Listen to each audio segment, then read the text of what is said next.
Hey everyone, it's VM Campos, Magic Fan. I've got another Crack-a-Pack video. I'm going to be opening up some classic 6th edition vintage cards. Now this is the short version of the video. If you head on over to patreon.com/vmcampos, you'll be able to get the full version, where I lovingly go through every card. You can access that for $1. Plus you'll get a lot of other exclusive stuff. If you can't quite subscribe at the moment, no worries. Enjoy the shorter version of the video, where I'll focus on the rare cards in the boosters. Let's get started.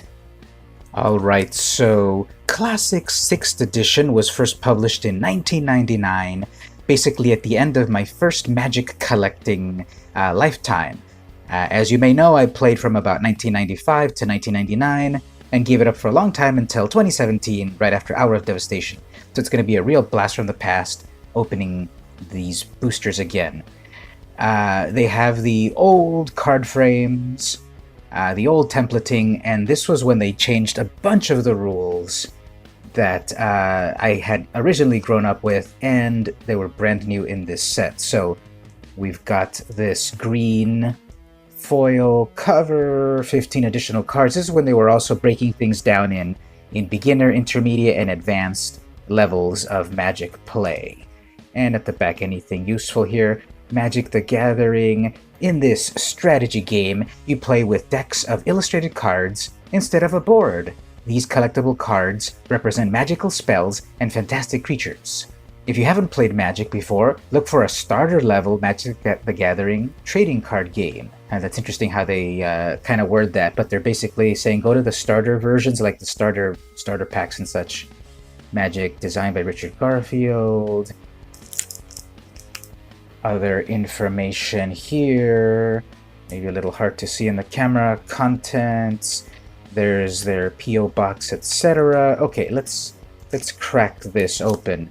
What we're looking for are a few big money cards. We've got Vampiric Tutor, Enlightened Tutor, Worldly Tutor, City of Brass, Birds of Paradise, Meekstone, Teferi's, Puzzled Box, Lord of Atlantis. So if we pull a Vampiric Tutor, that's worth at least $50. So hopefully I get one in here somewhere. This set was also interesting because it was basically a core set. Anyway, let's crack this open. One thing that I noticed right away from old boosters is that they open a lot differently than they do nowadays. I don't know, they kind of open up much more intact, which is interesting. Just noting that. And then Deflection. This is art. These three right here are art that, okay, I kind of counted in like my early generation and then later generation of my first generation, meaning that by 5th edition they were starting to change the art in a lot of the classic cards. This is art that I feel has been around since Ice Age or earlier. Choose a new target for target spell with a single target. Hey dog, I heard you like your targets, so let's target your target while you target. So, yep, this lets you kind of re-enchant things, so that's our rare. Okay, let's open the next booster, and then now I know exactly how the order of these things are, which is totally weird. Okay, so it's going to be uncommon, uncommon, uncommon, rare. Let's put that over there so I don't forget. Anyway, the rare card is... oh my god, I want to rip this one in half. Dragon Engine. 3 mana, you get a 1/3. You pay 2 more, Dragon Engine gets +1/+0 until end of turn. So it can get bigger and bigger. This has been around since, I guess, Antiquities, because it was an artifact set, and Cinematics art. Okay, highly disappointed on this pack, except for this orangutan. They're hilarious. Okay, 3rd pack. So we'll do that again. 1, 2, 3 uncommons, 1 rare, and then lastly we go with the rare. We got a Bottle of Suleiman for casting cost artifact. Okay, remember the artifacts also were in the old brown border. This is the rare. 1 and sacrifice. Flip a coin. If you lose a coin, Bottle deals 5 damage to you. If you win, put a 5/5 Djinn artifact creature token into play. That creature has flying.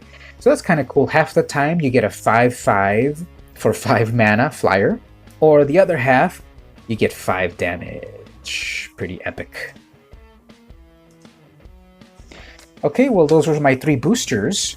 But wait a minute, I actually have a 4th booster. This is really cool. I bought 3 boosters from someone on eBay, and they were in Canada. And they didn't ship them out to me until a week late. And they said, I'm so sorry. Actually, sorry. I wasn't able to send them to you in time. Here's a free booster. So I got a free booster from buying 3 of them. So amazing. Let's let this one be one of those tutors, please. Oh, Canada, please come through. Let this be one of the tutors. Okay, so 1, 2, 3. That one's the tutor right there. I know it. The vampiric tutor, please. And lastly, the rare, please. Please. Goblin King. Okay, well, it wasn't one of the tutors. That would have been amazing to crack a tutor. This Goblin King, according to the price guide, is the $2. Man. So nothing valuable at all out of 4 packs. So sad. But we get a Creature Lord, which now would be Goblin Lord, I guess. All goblins get +1/+1 and gain Mountain Walk. To be king, Numsgil did in Blog, who did in Unkful, who did in Vidal, who did in Lal, who did in Auroch. Check it out, we're learning so many. This card originally invented so much modern internet stuff. LOL, LOL, and Blog, and Vidal. So classic Phil Foglio art. I loved his old cartoony art. Really, really nice. And kind of interesting. So that was the 4th rare right there. So there you go. That was my crack a pack for some 6th edition boosters. If you watched the short version of the video, we talked about all of the other things I cracked. Why not head on over to patreon.com/vmcampos. Think about subscribing for $1 because you'll get access to the longer version of the video plus a bunch of other exclusive stuff. I think it's worth it. This has been VM Campos, and I'll see you on Dominaria.